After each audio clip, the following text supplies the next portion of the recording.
Shalom Uvracha, cher ami. Qu'est-ce qu'il s'est passé il y a quelques jours? Le monde entier a parlé de la disparition d'un rabbin éminent, leader de la communauté ultra-orthodoxe. Des affiches dans les rues de Bnei Brak, des affiches immenses, beaucoup plus grandes que ce studio, en énorme, le peuple juif orphelin. Torah Box, depuis plusieurs jours, a changé la couleur de son site en signe de deuil. Tous orphelins du Rav Kanievski. On voit des centaines de milliers de personnes qui ont défilé dans les rues de Bnei Brak. Tel Aviv, les rues étaient vides. Jérusalem, les rues étaient vides. Les présidents d'État ont parlé. Il a été ramené dans la presse locale, non religieuse, même ramené en France, que le président israélien, M. Yitzhak Herzog, qui était en voyage à Paris puis à Toulouse, a rencontré le président Macron le jour de l'enterrement du Rav Kanievski, et au début de l'entretien, il a mentionné la disparition du Rav Kanievski au président Macron. Israël ne se déclare pas comme un pays religieux, et pourtant, on voit que le pays était complètement à l'arrêt. Un chauffeur de taxi me dit « Mais qu'est-ce qui s'est passé dimanche à Jérusalem? On se sentait plus en Israël. Normalement, il y a l'ambiance, action, comme ils disent ici, ça klaxonne, ça crie. Là, c'était tout calme. On se croyait en Suisse. Il n'y avait pas un bruit, tout était reposant. C'était pas du tout Israël. Les rues étaient vides. Mais pourquoi? Pour un rabbin de 94 ans qui est décédé. Les images ont fait le tour du monde. Des centaines de milliers de personnes, on dit 800 000 personnes, qui pleuraient. Des personnes âgées qui pleuraient. Mais pourquoi? Pour un rabbin? Alors, il y en a qui vont dire, ce sont des ultra-orthodoxes, ce sont des extrémistes. Oh, ils ont eu un lavage de cerveau parce que, eh bien, ils vivent dans leur cocon et donc c'est leur leader.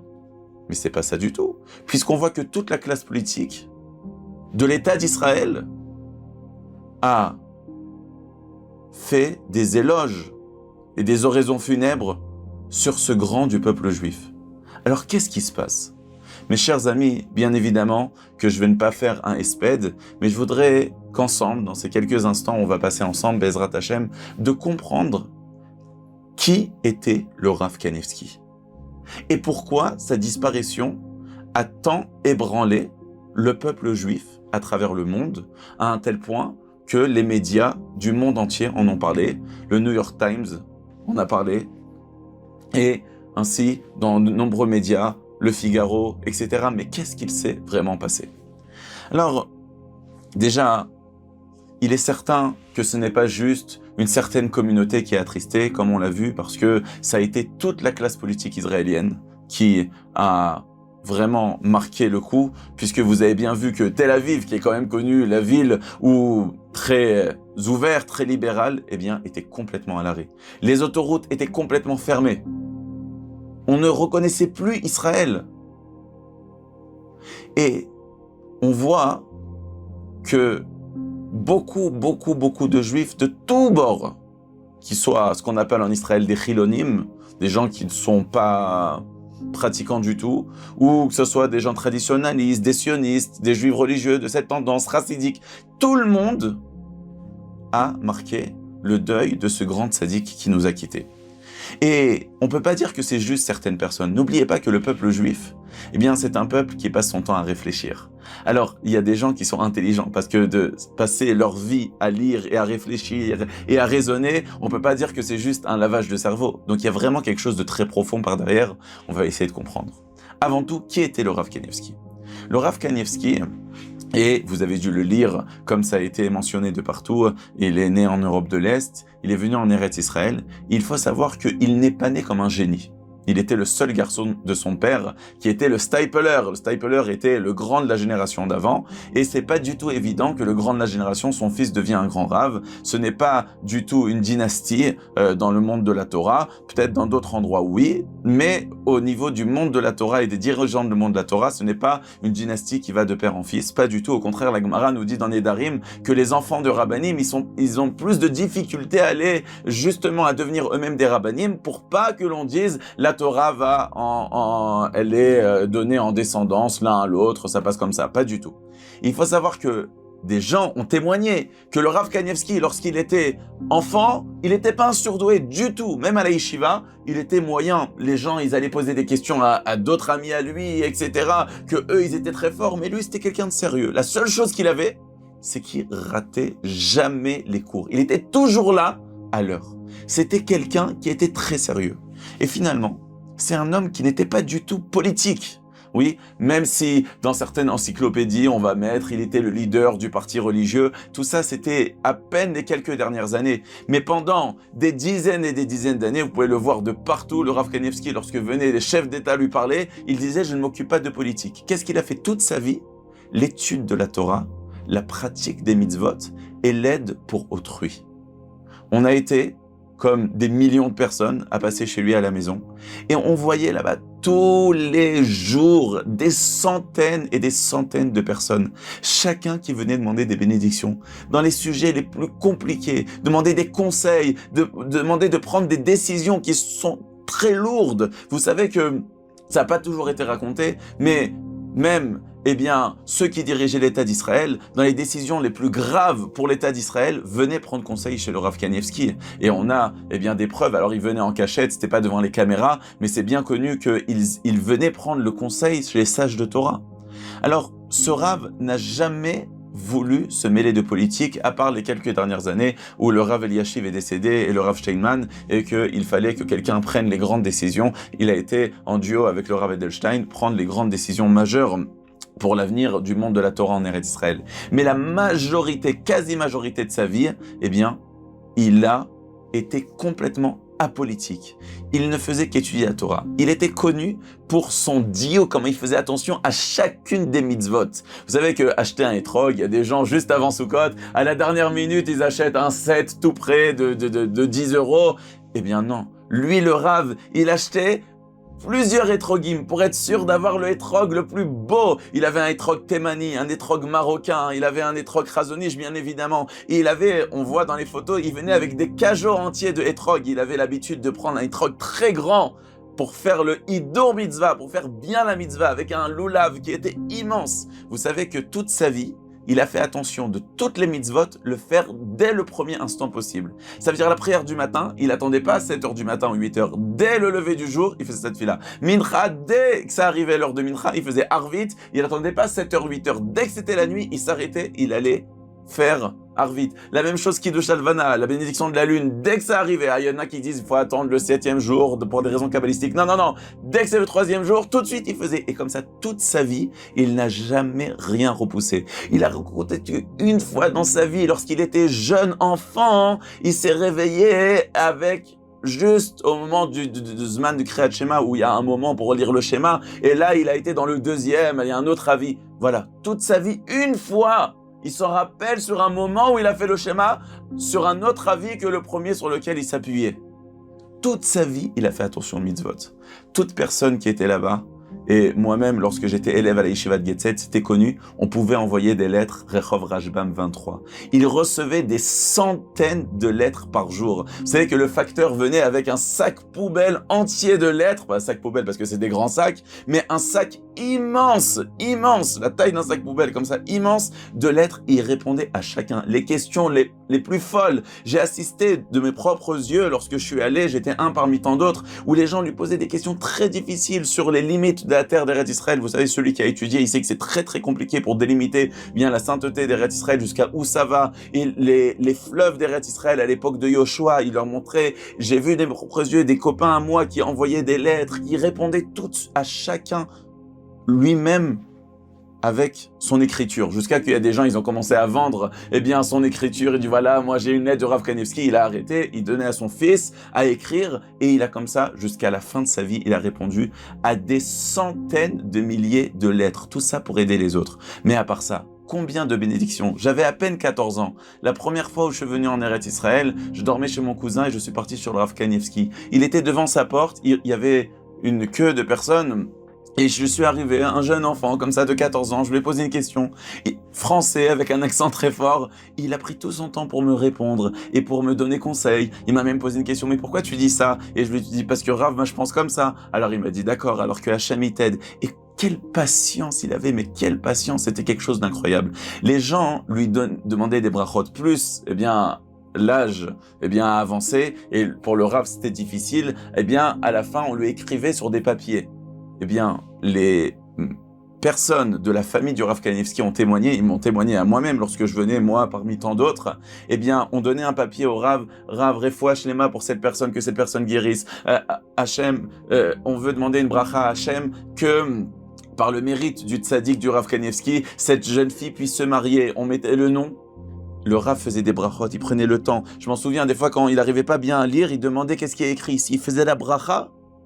Mais ce que la famille a raconté, c'est que les centaines de papiers chaque jour qu'il avait, le soir, après qu'il avait fait la bracha à chacun, le soir, il les reprenait, il refaisait chez lui, à la maison, dans le calme, il priait à Hachem encore une fois à nouveau. J'ai même vu dans son sidour, des fois, il mettait des petits papiers pour prier pour les gens. Et des fois même, il disait, mais pourquoi les gens, ils me demandent de prier, et après, ils me donnent pas des nouvelles? Et quand les gens, ils disaient, vous savez, il a guéri, il était content. Il vivait pour le tsar du Ham Israël. Quand on lui disait, j'ai vu des gens qui lui posaient des questions, il disait, Rav, voilà, celui l'Ilmad, la peine qu'il avait, mais comment il pouvait pour supporter les souffrances du peuple juif entier? Combien de fois on a fait passer des questions pour des gens qui avaient une opération à faire, des gens qui avaient des problèmes de mariage, des gens qui avaient réussir tout simplement dans la Torah. Il y en a qui demandaient une bracha pour la parnassa, il y en a qui demandaient combien de Torah box. Ça fait passer des centaines et des centaines de demandes de bénédiction au Rav Kanievski. Avec quelle patience! Mais on ne sait même pas tout ce qu'en cachette il priait encore pour eux. Et ça, c'était son temps pour autrui. En plus, quelle patience, où il recevait, il était prêt à écouter les questions de chacun. Des fois, il y avait même des questions un peu farfelues, et à chacun, il répondait.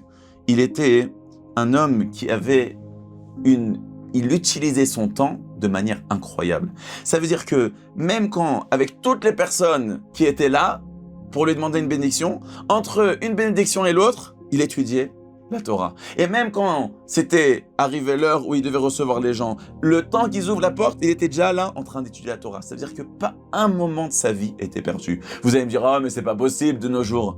Vous savez qu'il y a des gens, les Avdil et les Alfei Avdelot, eux, ils perdent pas un instant de leur vie avec leur portable.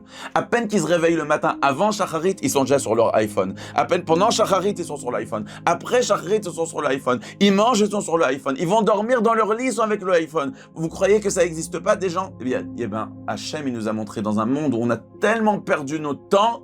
Voilà un homme que lui, il a utilisé chaque instant de sa vie. Mais à quoi, vous allez me dire, mais à quoi ça sert toute cette étude de Torah?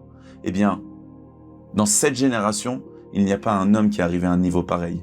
Vous savez que même des docteurs ont témoigné que d'un niveau médical, comment c'est possible qu'un homme peut retenir tellement de livres par cœur? Il était à un niveau où on lui donnait n'importe quel traité de Talmud, il pouvait prendre un stylo, et il pouvait dire, le stylo, vous voyez, ici c'est le livre du Talmud, je vais prendre un exemple, voilà, ici j'ai mon papier, ici, là, à la page 20, à cet endroit, c'est ce mot-là, page 21, c'est ce mot-là, page 22, ce mot-là, il connaissait tout par cœur. Une fois, une personne lui a demandé, c'est une question, c'est pas farfelu, combien de fois c'est écrit Moshe dans la Torah? C'est quoi cette question? Tu me demandes, est-ce que ça c'est permis pendant Shabbat, le lait, la viande? Il lui a demandé combien de fois c'est écrit Moïse dans la Torah? Le Rav Kanievski, à la seconde, lui a répondu. Alors, je peux pas vous dire, moi, je connais pas, mais je crois à peu près, je sais pas, 630, vous pouvez vérifier sur un ordinateur. Je sais pas, il a répondu tout de suite le chiffre. Alors, il y a quelqu'un, il était un peu effronté, il lui a dit, mais Rav, vous vous êtes trompé, parce que dans l'ordinateur, on a posé la question. Vous savez, il y a ce qu'on appelle Otsara Chorma, il y a un logiciel qui calcule toutes les choses de la Torah. On a mis, on va dire un exemple. Si le Rav, il avait répondu 630, je sais pas quel était le chiffre que le Rav, il a répondu. Il a dit, Rav, mais non, dans l'ordinateur, c'est sorti 632. Alors le Rav, il a rigolé, il a dit non, l'ordinateur, il s'est trompé. Parce que dans la Torah, il n'y a pas de voyelles. Et il y a 2 fois dans la Torah où il y a les mêmes lettres, mais c'est pas Moshe. C'est écrit Imiyot Abayit Miyot Mise. Le Rav, il s'est rendu compte de l'erreur de l'ordinateur et tout ça par cœur. Il y a une fois quelqu'un qui est venu il y a les livres du Maharal de Prague. Le Maharal de Prague, c'est des livres très profonds et de nos jours, on réimprime ces livres avec les références de ce que le Maharal de Prague. Et il y a un endroit dans le Maharal où il est écrit que la porte du Gan Eden, eh bien, se trouve dans Maharat HaMarpela, et c'est aussi écrit que la Triat HaMetim, la résurrection des morts, elle commencera par un certain endroit. Et celui qui a rédigé, eh bien, ce livre bien complet avec les références, n'a pas trouvé la référence de ce Midrash qu'a amené le Maharal. Et donc, c'était connu que même ce que les ordinateurs ne trouvaient pas, on pouvait demander au Rav Kanievski. Et voilà que ce Rav, je crois qu'il habitait à Ashdod, j'ai vu tout ça, c'est des témoignages qui ne sont pas des histoires qu'on a vues, c'est vraiment des gens qui racontent eux-mêmes. Ce Rav est parti une fois à Bnei Brak, il a vu le Rav Kanievski dans la rue, il sortait de la synagogue, il a profité, il s'est approché du Rav, il lui a dit « Rav, est-ce que vous pouvez me dire la référence de ce que le Maharal ramène ?» Je n'ai pas trouvé, même dans l'ordinateur, j'ai pas trouvé la référence. Le Rav, il a réfléchi un instant, il a fait un pas, il a dit « Dans tout le Talmud de Babylone, tout le Talmud Bavli, il n'y a pas ça. » Il a fait encore un autre pas, il a dit dans tout le Talmud Yerushalmi, le Talmud Bavli c'est 2751 pages. Et à la seconde, il a fait un résumé des 2751 pages, il a vu qu'il n'y avait pas ça. Il a dit dans le Talmud de Jérusalem, il n'y a pas non plus. Après il a avancé, il a dit dans le Midrash, il n'y a pas non plus. Après il a dit dans le Zohar, là-bas il y a quelque chose qui ressemble. Il avait une connaissance phénoménale de Torah. Mais ce qu'on ne sait pas, c'est combien de livres il a rédigé. Il avait un programme qui était très clair. Tous les jours, il étudiait 7 pages de Talmud. Vous savez qu'on peut passer dans une yeshiva un mois à étudier une page de Talmud, 2 pages. Lui, il étudiait 7 pages de Talmud par jour, ce qui est très compliqué. À part ça, il étudiait le Shulchan Aruch. Il terminait tout en un an. Et lorsqu'il avait une année embolismique, il y avait un mois en plus où il écrivait un livre. Combien de livres il a écrit ? Vous pouvez voir le nombre d'années d'embolismique qu'il y avait dans sa vie. Il a écrit énormément de livres, des livres de Moussar, Ochot Yosher, mais aussi des livres de Halakha. Combien il a apporté dans le peuple juif ? Vous savez que les grands de la génération ont dit que si ce Rav avait vécu dans une génération précédente, et pourtant on sait que dans la Torah, malheureusement, eh bien on dit que chaque génération, le niveau il est moins élevé que celui d'avant, la génération d'avant. Mais on dit que si le Rav Kanievski avait vécu même il y a 200 ans, il aurait été considéré comme un grand de la Torah. Ça veut dire qu'il avait un niveau incroyable qui datait des sages d'il y a 200, 300 ans, qui vivaient avec nous. Il a écrit des Chidushim, c'est lui qui nous a donné les détails de Halachot.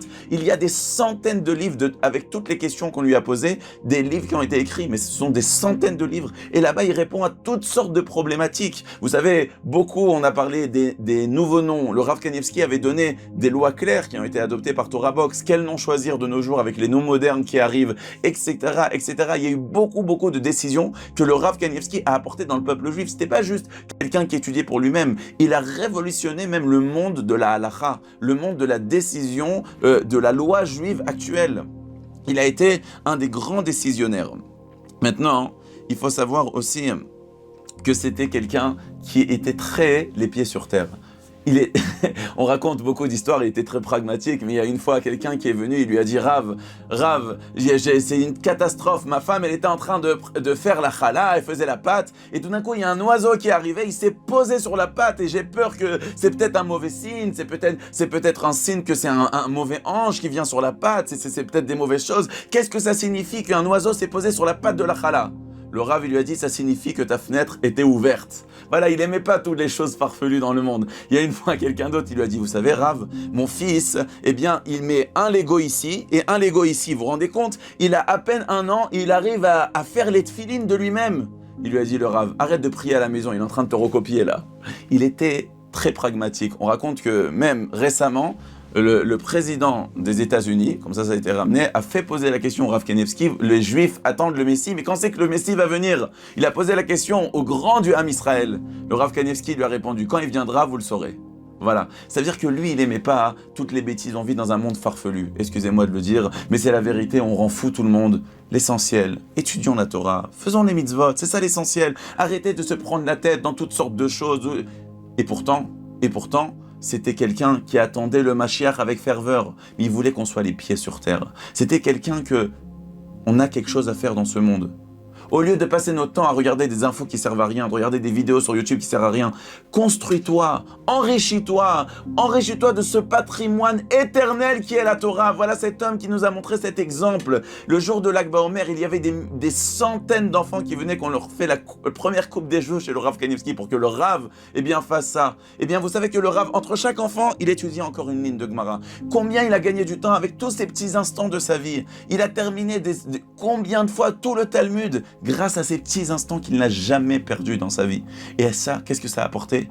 Combien de lumière pour le peuple juif. Mais à part ça, combien de miracles. Moi-même, à mon petit niveau, j'ai pu voir, au moment où je me suis marié, merci Hachem, bien évidemment, comme chaque garçon, des fois il y a des moments où on a des doutes, et on m'avait demandé de prendre question par rapport à mon mariage chez le Rav Kanievski, par rapport à des détails où je devais vraiment avoir l'avis d'un gadol. Il m'a répondu, et vraiment, je me suis rendu compte, et même en parlant avec d'autres gens, ça peut être que du roi HaKodesh. Comment il a su, sans à peine me connaître, il ne me connaissait pas, je n'étais pas spécialement proche de lui, j'étais comme tout le monde, on allait lui demander des brachot. Comment en un instant, il m'a dit exactement ce que j'avais besoin pour la préparation de mon mariage. Il y avait une autre fois un proche de ma famille qui avait un souci de santé, et il a été hospitalisé, et les docteurs ont fait quelque chose et ça ne s'arrangeait pas. Ils ont fait encore une petite intervention, ça ne s'arrangeait pas. Jusqu'à un moment, j'ai craqué, je suis parti chez le Rav Kanievski. Et c'était pas possible, il y avait là-bas, la fenêtre était ouverte, j'ai vu là-bas quelqu'un qui passait, j'ai dit, il faut une bracha pour cette personne. Le Rav, j'ai entendu le Rav, il a dit, Refoua Shlema. Je suis retourné à pied à l'hôpital, la personne avait guéri. Le docteur il a dit, mais qu'est-ce qui s'est passé? Je lui ai dit, le Rav Kanievski, il a fait la bracha. Ça, c'était des miracles qui étaient incroyables. Il y a un enfant, il est venu chez le Rav Kanievski, on lui a demandé une bracha à un enfant de 2 ans. Le Rav, il a dit, mais il n'a pas fait la Brit Mila, mais comment il pouvait le savoir? Il y avait un autre, il est venu, il arrivait tout de suite à voir sur les personnes. Il était capable de dire, je vais vous raconter une autre anecdote. Pour ceux qui suivent un peu Torah Box, ils organisent des événements. Il y a quelques mois, Torah Box a organisé un Shabbat à Grécy. J'ai eu vraiment la joie et l'honneur qui m'ont demandé de participer et d'animer ce Shabbat à Grécy. Le problème, c'est que l'organisation...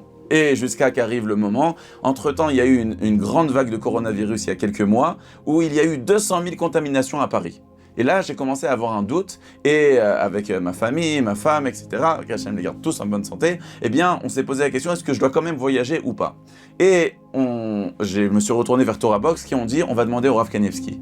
Ils ont posé la question en mon nom, parce qu'il y avait beaucoup de détails, pour savoir est-ce que, ma propre personne, est-ce que je dois voyager ou pas pour ce Shabbat à Grécy? Le Rav n'a pas répondu. Alors le responsable de Torah Box, il n'était pas très content parce qu'il voulait une réponse. Il disait qu'on a besoin que Netanel Vertenschlag y voyage parce que maintenant c'est tout organisé, etc. Alors ils ont redemandé au Rav. Le Rav, il n'a pas répondu. Et finalement, le lendemain, je suis tombé malade. Le Rav avait vu que j'allais tomber malade, donc ça servait à rien de me répondre. Le lendemain, Baruch Hashem, c'était pas grave, mais finalement j'étais alité pendant plus d'1 semaine et j'ai pas pu voyager. Voilà, le Rav, il a pas répondu parce qu'il savait que ça se trouve j'avais déjà attrapé le virus et donc il a pas répondu. Et alors dans d'autres fois, il disait oui, vas-y, tu peux y aller. Cette fois-ci, il a pas répondu. Et ça, c'est des petites choses dans la vie. J'ai un beau-frère à moi, il avait un enfant, il habite à Kiryat Sefer, il a un enfant il s'est blessé à la porte de la maison. Bon, ça arrive des fois, des enfants, ils sont un peu turbulents, etc. Le lendemain, un autre enfant encore là-bas, il se cogne, il s'ouvre. Il faut encore l'amener, lui faire des points de suture. Le lendemain encore, il dit, mais c'est pas possible, qu'est-ce qui se passe? Alors il est parti chez Rav Kanievski, il a dit, Rav, je sais pas ce qui se passe chez moi à la maison, tous les jours j'ai un enfant. Le Rav, il lui a dit, t'as pas mis de mezouza? Il a dit, mon beau-frère, c'est un Rav, c'est quelqu'un d'important. Moi, j'ai pas mis de mezouza, ma maison, elle est remplie de mezouza, ça fait des années que j'ai des mezouza. Comment? Après, si le Rav, il le dit, il a cherché dans la maison, il s'est rendu compte qu'en effet, il y a 3 jours, le premier jour où l'enfant, il s'est blessé, il venait d'installer un nouveau rideau à l'entrée de la maison, dans le couloir, mais la manière comment il avait installé le rideau, il avait mis comme ça un poteau en haut, et donc avec les 2 murs, ça faisait une sorte de porte. Il s'était pas rendu compte qu'il avait créé une nouvelle porte avec ces rideaux-là, et donc il aurait dû rajouter une mezouza. Le Rav, à la seconde même, il a vu qu'il manquait une mezouza dans la maison, une nouvelle mezouza. Et ça, c'était Des choses incroyables. Un autre beau-frère qui voulait en Israël, c'est important d'avoir sa maison, et donc il voulait acheter, mais il savait pas, il pouvait pas. Chez le Rav Kanievski, il y avait tellement de personnes, il ne pouvait pas tout expliquer. En deux minutes, il lui a dit, voilà, j'ai le choix entre ceci et ceci, où je dois aller. Le Rav lui a dit, va acheter là-bas. Après, il s'est rendu compte que l'autre maison, c'était une catastrophe. Et ça, comment il était arrivé? Par quoi? Le Rav Kanievski n'était pas quelqu'un qui passait son temps à jeûner, qui passait son temps à je ne sais pas, à des sikboufim. Non, il passait son temps à l'étude de la Torah, à la pratique des mitzvot. Voilà. Ça veut dire, comment devenir un grand Rav, comment devenir une bonne personne, comment arriver même à faire des miracles d'après la Torah? On te demande pas de jeûner, de sauter par la fenêtre, de je sais pas, d'offrir une... Rien. Utilise ton temps. C'est quelqu'un qui a utilisé sa bouche pour dire que la vérité, a utilisé sa bouche que pour encourager les autres, à regarder que les bonnes choses, il regardait jamais les mauvaises choses, il perdait jamais son temps pour rien, juste le bien. Et bien quelqu'un qui dit que du bien, et comme ça il écrit le Rav Kanievski dans son livre, celui qui utilise sa bouche pour dire que de la vérité, de sa bouche ne sortira que vérité, et ce qu'il dira, ça s'accomplira. C'est pas pour rien que le Rav Kanievski, chaque fois qu'il faisait une bracha, mais c'était incroyable, tout ce qu'on lui demandait, ça s'accomplissait. Il y a une histoire, le Rav Eliashiv, eh bien son beau-père, il y a une histoire terrible, des fois des histoires il y a qu'un grand de la génération qui peut décider. Que Dieu nous en préserve, lo alenu velo alechem. Il y a eu un mariage, et 1 heure avant le mariage, il y a eu une question très grave qui est arrivée. La Kala, elle était déjà avec sa robe de Kala, la mariée déjà était avec sa robe, le Khatan, il était bien habillé, il était avec son costume, il y avait déjà tous les invités, et le jeune garçon, la veille du mariage, avait fait un malaise. Il est parti à l'hôpital, il se sentait mieux, mais ils ont quand même fait, je sais pas, un scanner, et comme il se sentait mieux, il est rentré à la maison, et 1 heure avant le mariage, il a reçu, que Dieu préserve, ça arrive à personne, une réponse qu'il y a quelque chose de très très grave dans son corps. Il savait plus quoi faire. Maintenant le mariage, on doit prévenir la Kala, on doit prévenir la mariée, on doit annuler le mariage, on doit pas dire maintenant la mariée elle est déjà là, qu'est-ce qu'on fait? Qui peut répondre à une question pareille? Il y a qu'un grand de la génération qui peut répondre à ça. Ils sont partis chez le Rav Eliashiv. Ils lui ont dit, Rav, qu'est-ce qu'on fait? Le mariage, il est dans 1 heure. Le Rav Eliashiv dit, comment? On n'a pas droit, on ne peut pas marier quelqu'un. Si on ne sait pas tous les détails, la mariée doit savoir, on n'a pas droit de lui cacher. Maintenant, qu'est-ce qu'on va faire? 1 heure avant le mariage, maintenant on va lui dire ça? Alors il a dit, dans ce cas-là, allez chez mon gendre, le Rav Kanievski. Quand il fait une bracha, ça s'accomplira. Ils sont allés chez Rav Kanievski, il a fait une bracha, il a dit, il va guérir, il n'aura rien. Et il a guéri. Ils ont refait un scanner, il n'y avait plus rien. Ça, c'était la force de quoi? Tout simplement de l'étude de la Torah, de la pratique des mitzvot, de penser à aider les autres. Et lui, il n'aimait pas ce monde fou. Il y a quelqu'un, il est arrivé chez lui, chez le Rav Kanievski, il lui a dit, regardez Rav, je vous ai fait une peinture, j'ai peint votre visage. Le Rav, il a regardé, il lui dit, Meshuganer, t'es un fou, t'as rien à faire de ta vie de faire une peinture de mon visage, t'as qu'à étudier, t'as qu'à faire du bien, fais du chesed, fais la tzedaka, fais des mitzvot, qu'est-ce que tu perds ton temps à me dessiner mon visage?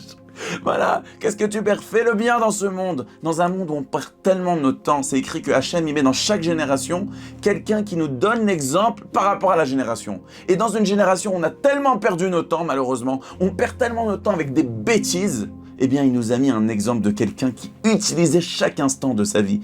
Il s'est rempli de Torah que grâce à cette Torah, il a pu aider le Ham Israël. Et grâce à la sagesse de la Torah, on peut arriver à tout répondre. Quand son oncle Chazon Ish, il donnait des conseils sur les opérations du cerveau qui étaient plus délicates en l'an 1950, où à l'époque, c'était pas développé tellement toutes les machines, il était capable, et il y a encore, si vous allez à Bnei Brak, vous pouvez retrouver le schéma exact du cerveau que le Chazon Ish. Pourtant, il n'a jamais étudié la médecine. Grâce à la Torah, il savait répondre. La même chose, le Rav Kanievski était capable de donner. Il y a eu le vaccin du coronavirus. Le monde entier, les anti-vax, oui, non, au début, vous savez, les gens, ils avaient peur, oui.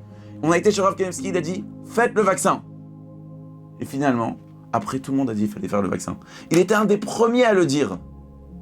C'est quoi? Grâce à la force de la Torah. Si quelqu'un, il s'accroche à Dieu, eh bien, il voit la vérité. C'est quelqu'un toute sa vie, il ne dit que vérité, tout ce qu'il dira sera vérité. Donc combien, eh bien, on doit faire attention à notre vie. Il a été quelqu'un qui s'est battu pour que les écoles restent ouvertes pendant le coronavirus. Ça lui a valu des vives critiques, il a été attaqué très fortement. Mais finalement, 1 an après, regardez, même en France, on a fait la politique des écoles ouvertes. On laissera les écoles ouvertes. Alors finalement, qui c'est qui avait raison? Le Rav Kanievski déjà 1 an avant. Et finalement, eh bien, le Rav Kanievski, en laissant les écoles d'études de Torah ouvertes, eh bien, ça n'a pas causé de dégâts. Donc, on voit que des fois, Et c'est le même Rav Kanievski qui a dit aux gens d'arrêter de prier dans les synagogues, que chacun doit prier chez lui à la maison, qu'on doit faire attention, qu'on doit vraiment se protéger, etc.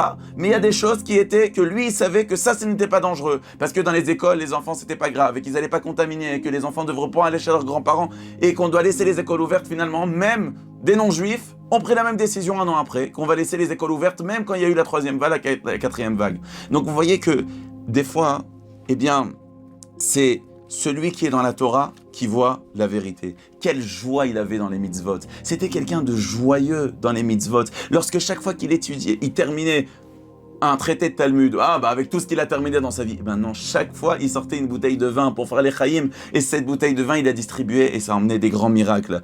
Et il était tellement contre dans ce monde moderne, où on perd nos temps, où on se salit malheureusement, avec Internet, avec les portables, où on peut regarder des choses mauvaises, avec tout ce monde où les gens, ils se mettaient en avant, où ils avaient des découpes bizarres. Le Rav, tout de suite, il dit, mais qu'est-ce que tu perds ton temps dans ce monde de fous?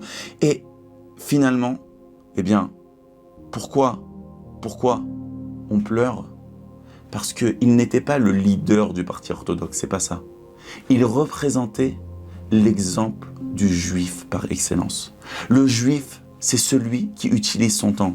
C'est celui qui s'enrichit et c'est celui qui aide les autres. Qu'est-ce qu'il a fait? Il a été un extrémiste parce que de nos jours, dès qu'on parle de religion, dès qu'on parle de pratiques religieuses, on mélange tout de suite avec le Daesh, avec les talibans, avec les extrémistes, avec les assassins. Non! Voilà quelle était notre couronne. Celui qui était le roi d'Israël dans notre exil, c'était le Rav Kanievski. Voilà qu'est-ce qu'il était. Un homme doux, un homme patient, un homme qui a donné sa vie pour les autres, un homme qui s'est enrichi spirituellement pour aider l'humanité. C'est ça l'exemple du juif. Et c'est pour ça qu'on pleure. Parce qu'au niveau matériel, bien évidemment, il était là pour nous aider, pour nous conseiller dans tous les sujets les plus difficiles. Et avec la lumière de la Torah, il était capable même de décider les questions les plus graves de l'État d'Israël. Et on sait combien l'État d'Israël est en danger des fois avec les pays voisins. Il a su prendre des décisions qui étaient exactes et qui se sont avérées exactes avec le temps. Et ceux qui ne les ont pas écoutées, combien ils ont regretté après? Eh bien, c'est sur ça que le peuple juif pleure. Le monde entier a parlé de cette disparition parce qu'il représente le monde juif. Ce n'est pas du tout des religieux, c'est pas ça, parce que lui, il était prêt à recevoir chacun. Mais là, finalement, l'État d'Israël, c'est quand même quelque chose de très très beau. Même si l'État d'Israël, eh bien, il s'affiche pas comme un État religieux, mais il a su montrer qu'est-ce qui était le plus important pour lui.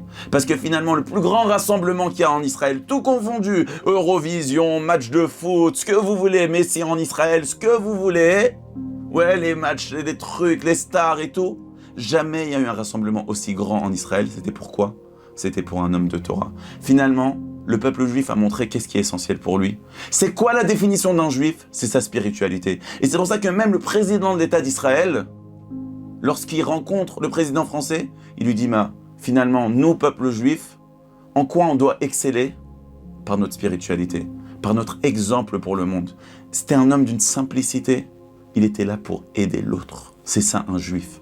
Et donc ça, c'était toute personne confondue. Pourquoi on pleure? Parce que c'est cet exemple qu'on a perdu.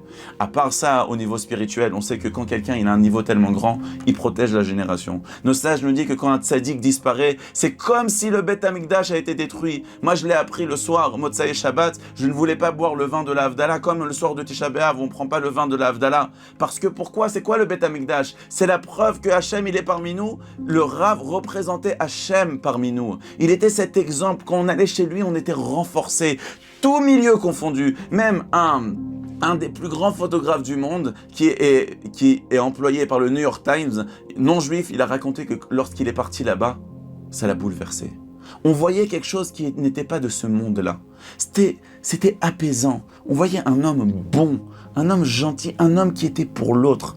Et c'est ça qu'on a perdu. Alors, bien sûr, le Alman Israël, c'est écrit que quand le Mashiach viendra, eh bien, on ne pourra s'adonner que sur Akadosh Baruch Hu. Ce n'est pas Dieu préserve l'idolâtrie, on ne dépend de personne, nous on prie que Hachem, mais eux, ils étaient nos guides sur terre. Bien évidemment, Hachem n'abandonnera pas le peuple juif, et dans chaque génération, Hachem, il a mis un autre tzaddik qui sera là pour nous diriger, mais on doit se rendre compte de ce qu'on a perdu, et surtout la spiritualité qu'on a perdue. perdu, et aussi cette protection qu'on a perdue. Quand on dit que le Rav Kanievski, lorsqu'il était à Bnei Brak, déjà par le mérite de la bracha du Chazon Ish, il n'y aura pas de missiles qui tomberont à Bnei Brak, il a promis. Et il y avait eu le chef de l'armée israélienne qui est arrivé chez le Rav Kanievski pendant la guerre du Golfe, il a dit, mais vous êtes un fou, comment vous pouvez dire à tous les religieux d'Israël d'ouvrir les fenêtres pendant la guerre du Golfe, il va y avoir des missiles chimiques. Il a dit, calme-toi, il lui a donné un verre d'eau, il a dit, je te dis qu'à Bnei Brak ne tombera pas de missiles, parce que la Torah de Bnei Brak le protège. Et finalement, le soir de Shabbat est tombé un missile, toute la ville a tremblé, et tout le monde est parti sur Rav Kanievski, il dit, Rav, vous voyez, il y a un missile qui est tombé. Il a dit, ce n'est pas Bnei Brak. Et ils sont sortis, et ils ont vu qu'en effet, c'est tombé à Ramat Gan, à la limite de Bnei Brak, à quelques mètres de Bnei Brak.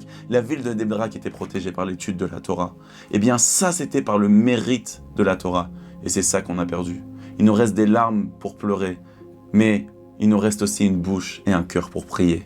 Que Hachem nous envoie le Mashiach. Ne nous inquiétons pas. Hachem sera toujours avec nous. Il était là pour nous guider, pour nous répondre à toutes nos questions. Il était là pour nous encourager. Mais Hachem ne nous abandonnera pas. Hachem nous enverra le Mashiach. C'est quand même lui que toute sa vie disait le Mashiach, attendons le Mashiach.